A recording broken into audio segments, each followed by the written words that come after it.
সে আর বাদ রাখতে পারে নাই। তার হুজুর বাবাকে বলে, বাবা একটা কথা বলবো, রাগ করবা না? তখন হুজুর বলে, বলো, সমস্যা কি, রাগ করবো কেন? তো বলে, বাবা এইরকম একটা পর্দা আমাদের বাড়িতে লাগানো যায় না? তখন হুজুর বলে, কেন, পর্দা তো আমাদের বাড়িতেও আছে, ওইটা কি ভাল লাগে না? এই পর্দাটা পছন্দ হয়েছে? তো বলে, না, পর্দা আমাদের বাড়িটাই বেশি সুন্দর, কিন্তু এই পর্দা তো সাধারণ পর্দা না, এই পর্দার ভেতর থেকে খাবার পাওয়া যায়। ছোট মানুষ তো, পর্দার ভেতর থেকে মহিলাটা খাবার দিচ্ছে, ও মনে করছে পর্দাই খাবার দিচ্ছে। তখন হুজুর তার ছোট্ট বাচ্চাকে বলে, বাবা খাবার এই পর্দার পেছন থেকে, পর্দা দিচ্ছে না, বরং পর্দার পেছনে একজন আছে, সে দিচ্ছে, ঠিক কিনা বলেন? তা আমরা ওই ছোট্ট বালকের মতো মনে করি চাকরি আমাকে খাওয়ায়, ব্যবসায় আমাকে খাওয়ায়, আমি চাকরি না করলে আমরা সবাই না খেয়ে মরে যাব। আরে যেই চাকরি করলে আমি নামাজ পড়তে পারি না, যেই চাকরি করতে গেলে আমি রোজা রাখতে পারি না, যেই চাকরি করতে গেলে আমাকে নেতার পা চাটতে হয়, ওই চাকরিকে আমরা লাথি মারি। ওই রকম চাকরি আমাদের দরকার নাই। সুন্দরবনের বাঘ যেগুলো আছে, এক একটা বাঘ প্রত্যেকদিন 10 থেকে 15 কেজি গোস্ত খায়। বড় সাইজের যে পুরুষ বাঘ, এক একটা বাঘ 30 কেজি গোস্ত খায়। তো 30 কেজি গোস্তর দাম কত ভাবছেন? 25 থেকে 30,000 টাকার মতোই দাম হবে। তো যেই আল্লাহ প্রত্যেকটা বাঘকে প্রত্যেক দিন 25-30 হাজার টাকার গোস্ত খাওয়াতে পারে, ওই আল্লাহ আমাকে 200 টাকা খাওয়াতে পারে না? আমি আপনি দৈনিক খাই কত টাকার বলেন? 500 টাকা করেও যদি আপনি ডেইলি খান, মাস শেষে আপনার খাবার বিল 15,000 টাকা। 15,000 টাকা তো অনেকে ইনকামই করে না।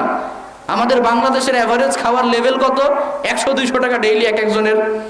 তো এই 100 টাকা খাওয়ার জন্য আপনাকে কেন মিথ্যা বলতে হবে ভাই? কেন আপনাকে সুদ খেতে হবে? কেন আপনাকে ঘুষ খেতে হবে? কেন আপনাকে রাস্তায় চাঁদাবাজি করতে হবে? কেন করতে হবে? আল্লাহ একটা বাঘকে যদি খাওয়াতে পারে, কুকুরকে যদি খাওয়াতে পারে, বিড়ালকে যদি খাওয়াতে পারে, আপনি আল্লাহর শ্রেষ্ঠ সৃষ্টি, আশরাফুল মাখলুকাত, আপনি মানুষ, আপনাকে খাওয়াবে না? আপনাকে খাওয়াতে পারে না?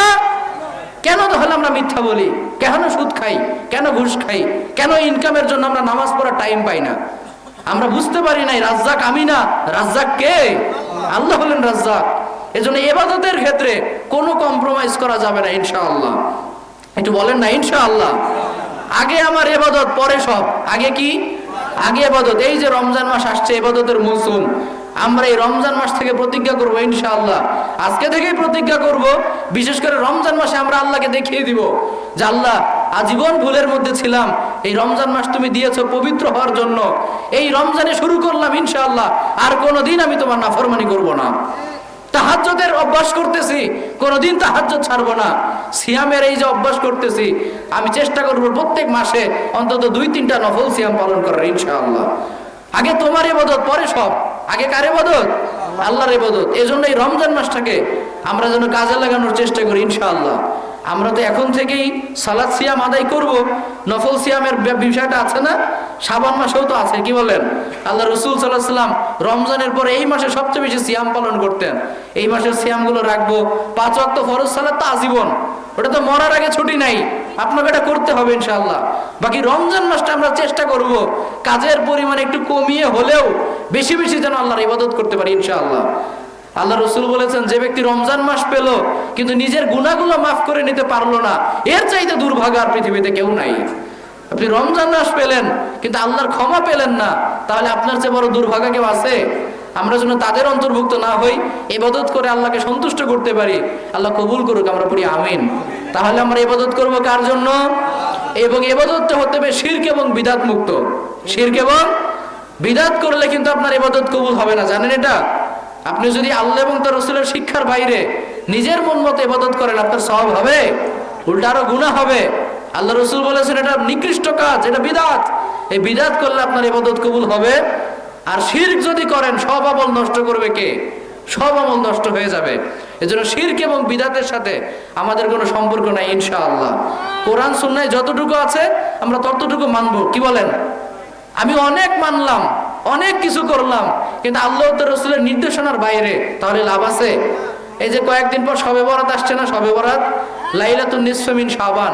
হাদিসে এই রাতটা প্রমাণিত যে এই রাতের একটা গুরুত্ব হাদিসে আসছে।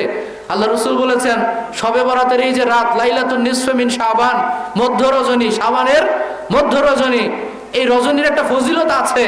এই রাতে আল্লাহ সবাইকে মাফ করে দেয়, শুধুমাত্র 2 শ্রেণীর ব্যক্তিকে মাফ করে না। একটা হচ্ছে মুশরিক, আর একটা হচ্ছে হিংসুক। একটা কি? আওয়াজ করে বলেন না, একটা কি? মুশরিক। যে ব্যক্তি শিরক করে এই রাতেও আল্লাহ তাকে ক্ষমা করে না। আর যে ব্যক্তি হিংসুক সে যতই ইবাদত করুক অন্যান্য মাসেও আল্লাহ তার ওই ইবাদত কবুল করবে, তাকে মাফ করবে না। এই রাতেও আল্লাহ তাকে মাফ করবে না। এজন্য একটা স্বাভাবিকভাবে বর্ণনা এসেছে, নতুন করে কোন ইবাদতের কথা আলাদাভাবে হাদিসে আসে নাই। তা আমাদের কেন করতে হবে বলেন? আল্লাহ আমাকে সুন্দর দুটো অপশন দিয়েছেন। তুমি যদি শিরক না করো, তুমি যদি কাউকে হিংসা না করো, তোমাকে আমি অটোমেটিক এই রাতে মাফ করে দিব। সুবহানাল্লাহ। তাহলে শবে বরাতের আমল পেলাম, নিজেকে শিরক মুক্ত করতে হবে। হুজুরের কাছে গিয়ে বসেন, এই যে আমাদের শায়েখ আছে, গিয়ে বসেন, আমি আজ সারাদিন এই ইবাদত গুলো করি, এগুলোর মধ্যে কি কোনো শিরক আছে? আমাকে কি কখনো দেখছেন কোনো শিরকি কাজ করতে? আমাকে একটু বুঝায়া বলেন শিরকি কাজ কোনগুলা, আমি এগুলো ছেড়ে দিব। তাহলে ক্ষমা করবে কে? আর হিংসাটা তো আপনি নিজেই বুঝতে পারেন। কি বলেন? আপনার হৃদয়ে হিংসা আছে কিনা ওটা আমি বুঝবো? এটা আপনি বুঝবেন। হিংসা তো আমাদের জাতীয় রোগ ভাই। এটা আমাদের কি? এটা আমাদের জাতীয় রোগ, কম বেশি সবার মধ্যে আমাদের আছে। চেষ্টা করতে হবে ওই শবে বরাতের ফজিলত যদি আমরা পেতে চাই, নিজেকে হিংসা মুক্ত করার, ইনশাআল্লাহ। একটা গল্প এরকম শুনছিলাম, আমরা কতটা হিংসুক দেখেন। আলাউদ্দিনের চেরাগের গল্প শুনছেন? আলাউদ্দিনের চেরাগ, এই যে একটা চেরাগ ঘষলে জিন বের হয়ে যায়, শুনছেন না? তো এক লোক একবার একটা চেরাগ পেয়েছে, ওটা ঘষা দেওয়ার পর জিন বের হয়েছে। জিন বের হওয়ার পরে, ভাই আপনি আমাকে উদ্ধার করেছেন এখান থেকে, আপনি আমার কাছে 3টা ইচ্ছার কথা বলেন, ইনশাআল্লাহ আমি ওই 3টা ইচ্ছা পূরণ করে দিব। সুবহানাল্লাহ। কিন্তু একটা শর্ত আছে। কয়টা শর্ত? একটা শর্ত। সেটা কি? আমি আপনাকে যা দিব আপনার পাশের বাড়ির ভাইকে আমি ডাবল দিব। আপনাকে আমি যা দিব পাশের বাড়ির ভাইকে কি ডাবল দিব। তো প্রথমে খুব ভালো লাগছিল, এটা শুনে মনটা খারাপ, তো সমস্যা নেই, আগে চেয়ে নেই। কি আর চাবে গ্রামের গরিব মানুষ, বলে আমাকে 5টা গাভী দেন। 5টা গাভী চলে আসছে, গোয়াল ঘর ভরা, খুব খুশি।